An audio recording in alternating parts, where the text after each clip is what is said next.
Vamos a hablar de la Semana de Pasión, como digo, el título de esta predicación. Y el texto lo encontramos en el Evangelio de San Lucas, en el capítulo 19, versículos del 28 al 40. Evangelio según San Lucas, capítulo 19, versículos del 28 al 40. Dice así la palabra del Señor. Dicho esto, iba adelante subiendo a Jerusalén. Y ellos pensaban que el reino de Dios se manifestaría inmediatamente. Dijo pues: un hombre noble se fue a un país lejano para recibir el reino y volver. Un reino y volver. No, del 18, perdón, sí. Del 18 ha empezado la parábola, sí. Sí, del 28, me he confundido de perícopa. Dicho esto, iba adelante subiendo a Jerusalén. Y aconteció que llegando cerca de Betfagé y de Betania, al monte que se llama de los Olivos, envió dos de sus discípulos, diciendo: id a la aldea de enfrente, y al entrar en ella hallaréis un pollino atado, en el cual ningún hombre ha montado jamás. Desatadlo y traedlo. Y si alguien os preguntare por qué lo desatáis, les responderéis así: porque el Señor lo necesita. Fueron los que habían sido enviados y hallaron como les dijo. Y cuando desataban al pollino, sus dueños le dijeron: ¿por qué desatáis el pollino? Ellos dijeron: porque el Señor lo necesita. Y lo trajeron a Jesús, y habiendo echado sus mantos sobre el pollino, subieron a Jesús encima. Y a su paso tendían sus mantos por el camino.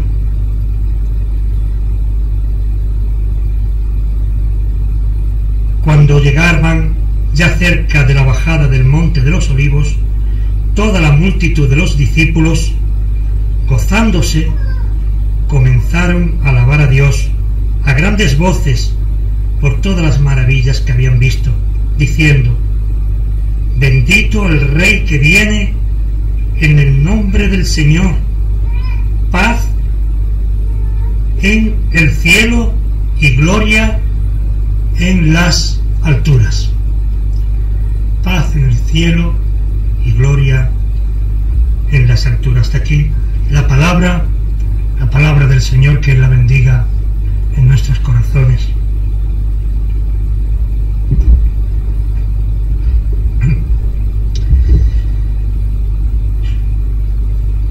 Aquí encontramos muchas cosas que son necesarias para nuestra vida espiritual, para nuestra religión, diría más bien.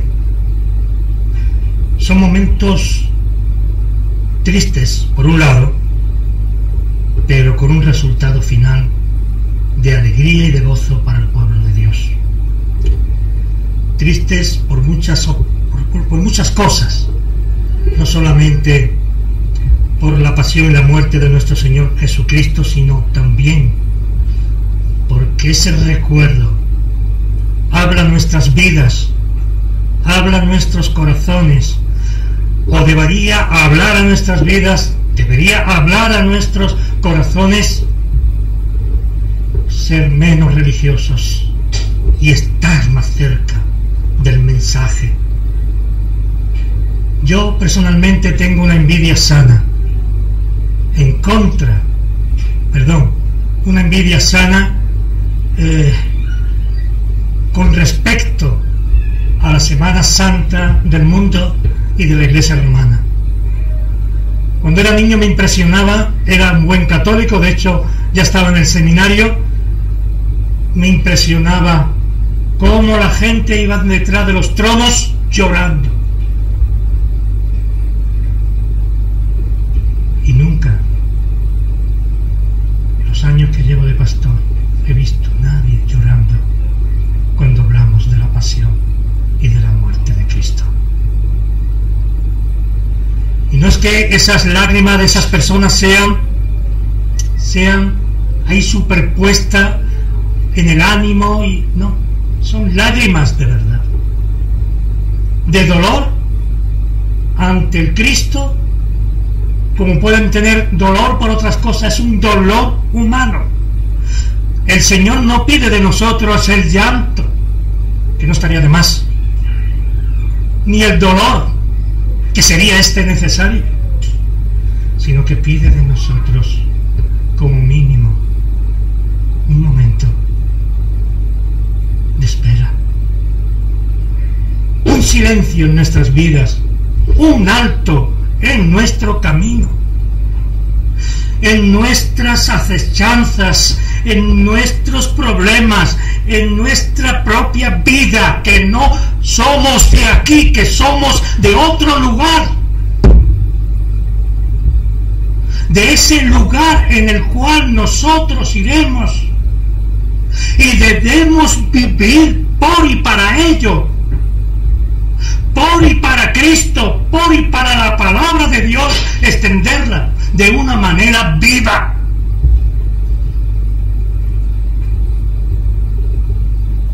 Hablo del llanto del corazón y del alma, que deberíamos todos, yo el primero, tener. Y yo me declaro culpable que no es así. Por lo tanto, me predico a mí mismo. Por eso, el relato es sumamente sencillo. Es un relato en el cual nuestro Señor Jesucristo sube hacia Jerusalén. Se ha buscado un animal noble, de poca importancia, pero no debemos olvidar que muchos reyes se subieron anteriormente en pollinos también. No fue solo Jesús, ya era una costumbre, pero Él, el Rey de la vida, lo hace.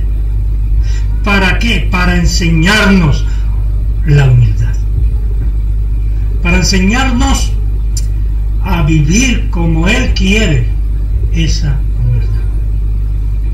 La religión del mundo es una religión basada en cosas visibles y en proyectos de una vida mejor allá en el cielo, si hago las cosas bien, si soy una persona, etcétera, etcétera, de acuerdo a lo que pide mi religión de mí.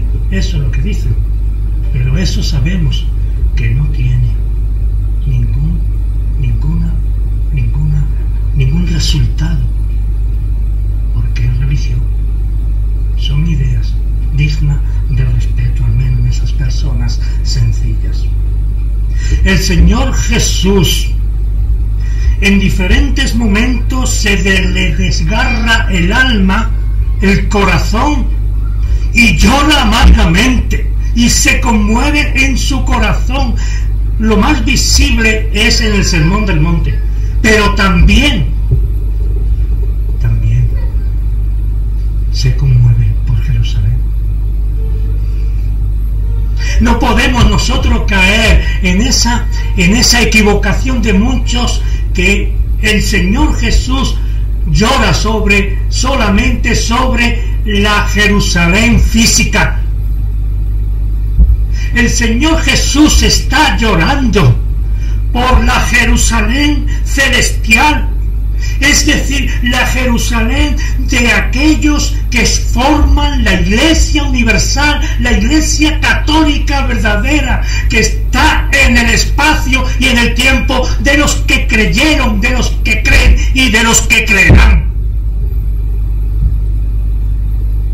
Nosotros somos mera expresión física de la Iglesia verdadera de Cristo, si somos como debemos ser. En esa otra iglesia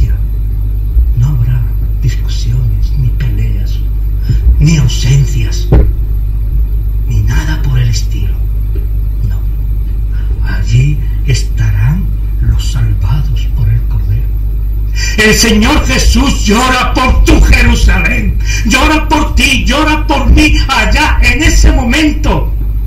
Porque para Él no hay tiempo ni espacio. Él está y va a asumir el sacrificio por ti y por mí.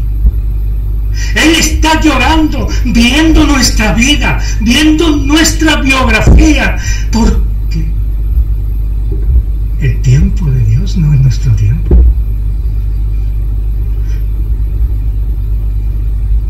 Y por eso llora. Por eso llora. Porque se está refiriendo a su iglesia física. Se está refiriendo a la iglesia de Churriana, se está refiriendo a la iglesia de la Virreina, se está refiriendo a la iglesia de Alcorcón, a todas las iglesias que declaran no solamente a Jesús como su Salvador, sino que Él es la cabeza. No solamente esto, sino el mensaje de Jesús. Por eso llora por la congregación de Jerusalén de aquel tiempo, pero llora por ti y por mí. ¿Cuántas veces quise juntar a tus polluelos debajo de mis alas y no quisiste? ¿Cuántas veces te separaste tú del hermano o de la hermana? Gratuitamente. Porque eso no te iba a servir para nada, ni te servirá. Te servirá para llenarte y para llenarme de vergüenza en el juicio que todos nosotros también, no lo olvidemos, tenemos que sufrir, como todos los demás. Jesucristo, Jesús, llora por Jerusalén. ¿Cuántas veces quiso? ¿Cuántas veces el Señor quiso juntar a su iglesia y al mismo tiempo se separó? Vosotros sabéis más que yo, pero esta iglesia es de las que menos han sufrido. Pero también la habéis sufrido mucho. ¿Cuántas veces el Señor no llamó a tu puerta para unirte con el hermano, para expresarle amor, solidaridad? Nosotros no podemos tener una religión, porque si nosotros tenemos de nuestra fe solo y exclusivamente una religión, es peor esta religión que la propia católica y romana. Es peor porque es un engaño mayor. Nos estamos engañando y intentamos engañar al Señor, y el Señor no puede ser burlado. Él va a Jerusalén a morir. Hosanna el que viene en el nombre del Señor, la ciudad de Jerusalén. Crucifícale días después, crucifícale. Eso es lo que nosotros hacemos, lo que yo hago con mi vida en muchas ocasiones, que me avergüenzo, pero no puedo obviar que soy carne y sangre. Pero hay que volver. Hay que hablar con el Señor, orar al Señor. No meramente estaba subiendo a Jerusalén, sino que iba hacia la muerte. Esa es la primera estampa que a nosotros se nos queda en la mente de nuestra religiosidad, ¿verdad? Subido en el pollino, qué bien, ¿no? Por eso se encontraban ellos muy cerca del monte de los Olivos, procedían de ahí, en la noche anterior habían estado orando, y de allí les manda que fuese a una aldea cercana. ¿Para qué? Para que desatasen a un pollino. El dueño no se opuso. ¿Por qué? Porque Jesús es el Rey. Es el dueño de todo lo que hay. Es el dueño de tu vida. Es el dueño de todo lo que tienes.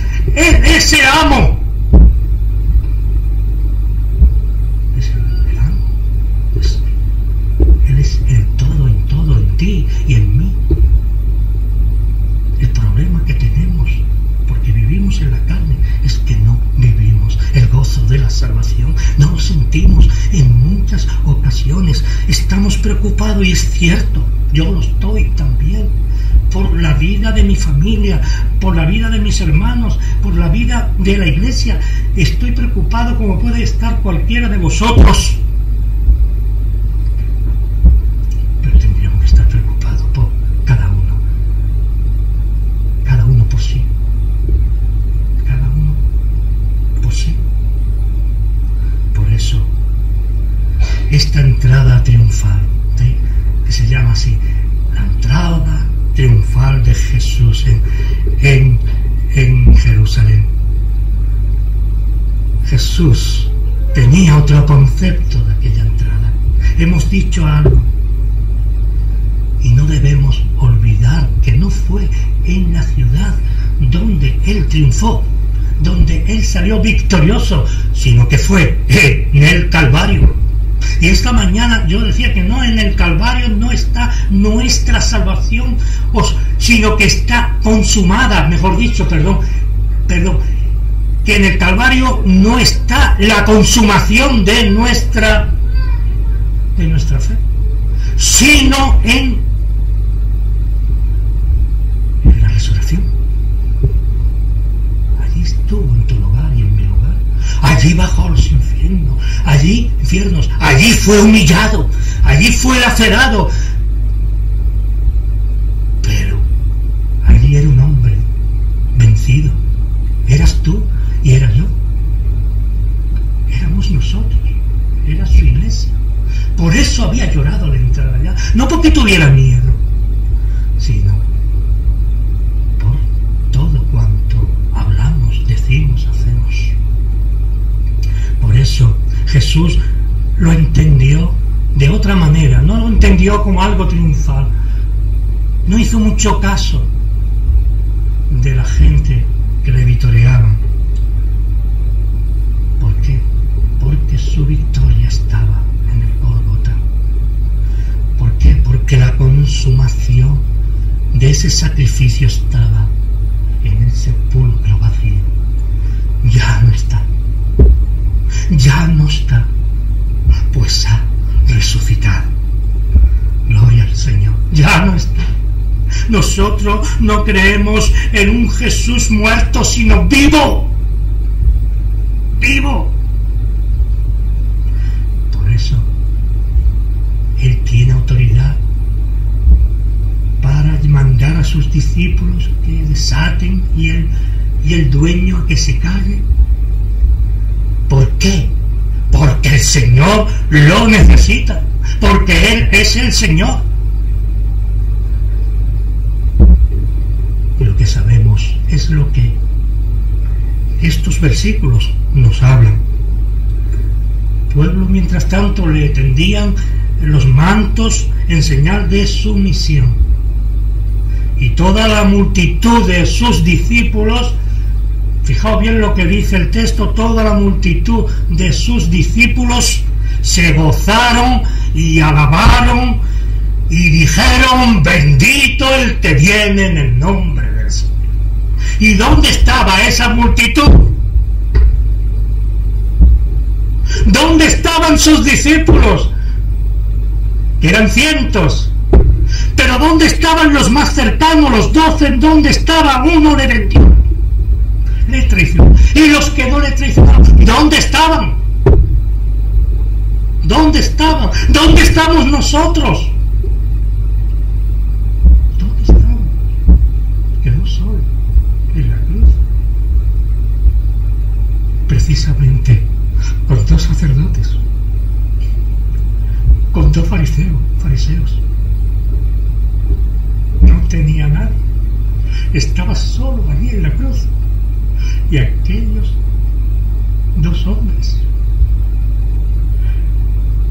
José de Arimatea y Nicodemo, estaban allá. ¿Por qué? Porque no siendo discípulos eran personas que habían conocido a Jesús, habían entendido que Él era el que esperaba, Pero los discípulos habían desaparecido. Allí estaba Juan, cumpliendo el mandato del Señor, al lado de la Virgen María, al lado de la Madre de Jesús. Digo bien, Virgen María. Y nadie más. En medio de la soldadesca, en medio de dos delincuentes muy peligrosos, porque solamente ese castigo era para gente muy peligrosa. Y allí estaba él, sufriendo por ti.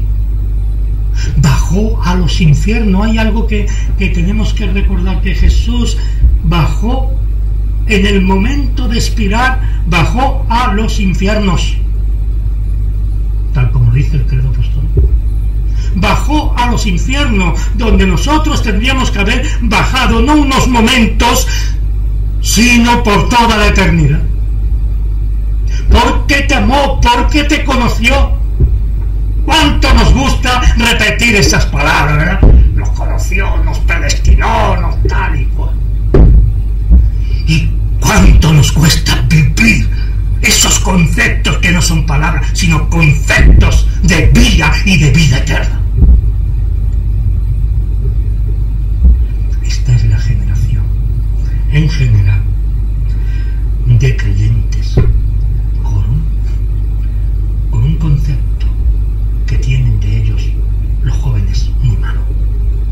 Jamás había ocurrido, pero realmente creo que no le faltan razones. Vivimos en un estado de postración. La Iglesia del Señor a nivel general, en todos lados, en todo lugar, vive postrada, sin recursos, vive sin ningún tipo de proyecto de vida para vivir esa fe que el Señor nos ha dado. La Iglesia está viviendo sin compromisos, sin ningún tipo de alegría a nivel general. Se inventan alegrías con música, con tal, pero es que nosotros no llegamos ni a eso. Hablo de la Iglesia fundamental. Y así ocurre lo que ocurre, que las iglesias se están cerrando. Muchas iglesias se están cerrando, iglesias grandes se están cerrando, porque vivimos malos tiempos, porque tenemos que volver a la Biblia. Tenemos que dedicar al Señor el tiempo necesario. Cada día.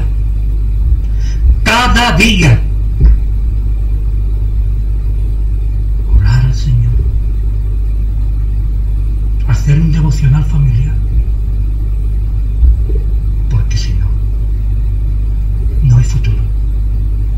Esa es la verdad. Por esa causa nuestro Señor Jesucristo lloraba al entrar en Jerusalén. Lloraba. Paz en el cielo, dice el texto, y gloria en las alturas, bendito el que viene en el nombre del Señor. Los discípulos glorificaban a Cristo y algunos de los fariseos presentes reaccionaban para que Jesús hiciera callar a sus discípulos. Pero si los discípulos no hablaban en aquel momento, si los discípulos se hubieran callado, mejor dicho, las mismas piedras hablarían del gozo del Señor. No podían callar. Y la religión establecida le dice: maestro, reprende a tus discípulos. Y la religión, incluso la nuestra, puede ser una gran muralla entre Cristo, entre Dios y nosotros. Hemos subido una gran muralla que no vemos más allá. La muralla de nuestros deseos, la muralla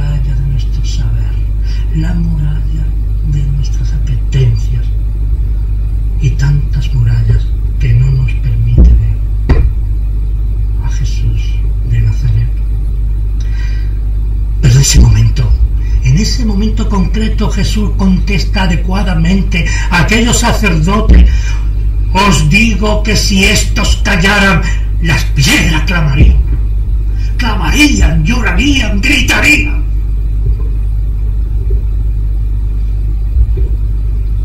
Si tú, dices el Señor en esta tarde a la iglesia de Churriana, si también tú conocieras, a lo menos en este tu día, lo que es para tu paz. Pero ahora están cubiertos tus ojos. Vendrán días sobre ti cuando tus enemigos te rodearán de cerca, te sitiarán y por todas partes te estrecharán. Te derribarán a tierra y a tus hijos dentro de ti, y no dejarán piedra sobre piedra de todo aquello que tú durante años y ya hermanos muertos han edificado. Por cuanto no conociste el tiempo de tu visitación. Es un aviso a la iglesia en general, a su pueblo en general, en el espacio, repito de nuevo, y en el tiempo. Tú, como persona, como creyente, yo igual, y nosotros como iglesia, se están refiriendo hoy, no solamente porque prediquemos sobre él, sino porque está aquí, para la iglesia de Churriana. Por cuanto no conociste el tiempo. Nosotros tenemos que luchar, tenemos que unirnos en oración constante. Y no hacer que el culto de oración del jueves se haya cerrado. Es duro, pero es verdad. Tenemos tiempo para muchas cosas, pero eso es el reflejo de lo que hay en nuestras vidas. Y estoy hablando en primera persona. En primera persona. Yo no hago ni una décima parte de lo que debería hacer. Por eso, esa analogía que encontramos aquí entre el Jerusalén y el pueblo de Dios, entre Jerusalén y la iglesia del Señor, el llanto para acabar de nuestro Señor Jesucristo es también un llanto sobre toda la humanidad. Incluso para aquellos que se pierden, porque el amor de Dios amó de tal manera al mundo, no solamente a los creyentes, sino al mundo, los amó de tal manera para que nadie se pierda. Pero la humanidad de entonces y la de ahora es una humanidad caída, sin futuro y sin fe. Pensar que los evangelios y la Biblia están ahí para conocer la historia sagrada y el inicio de una nueva dispensación es un desenfoque de la verdad. Pensar en esto es una de las peores mentiras, de los peores engaños, especialmente estos últimos versículos que hemos leído. Habla también del pueblo de Dios, habla del mundo, pero del pueblo de Dios y de su iglesia.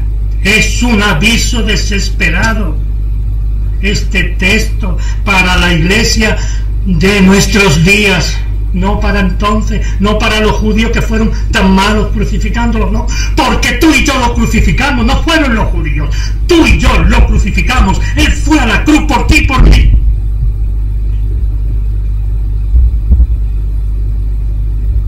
Estos versículos también hablan del sufrimiento de la iglesia y que debemos prepararnos para afrontarlo por lo que ha de venir. Dios no quiera que suframos lo que nuestros hermanos en esos países están sufriendo: muerte, persecución, violaciones delante de su propia familia. Sé que lo he dicho muchas veces, pero no me cansaré, porque eso puede suceder aquí.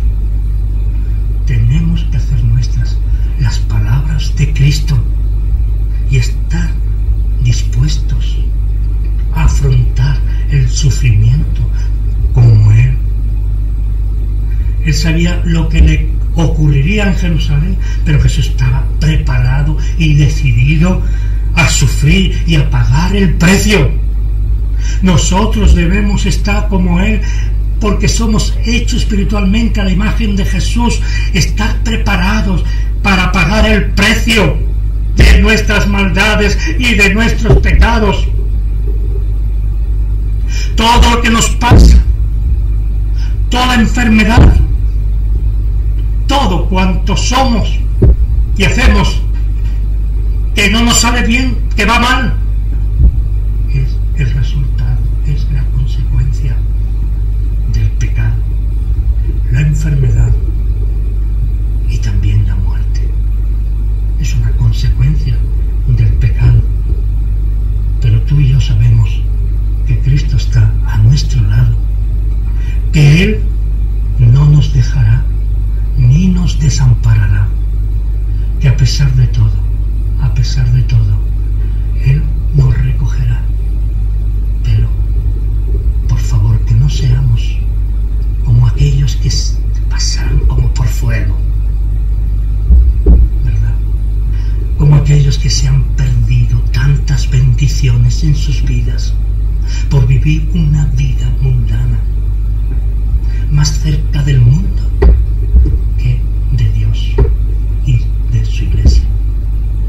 Quiera el Señor que el mensaje en esta tarde no es mi mensaje, es el mensaje de Jesús,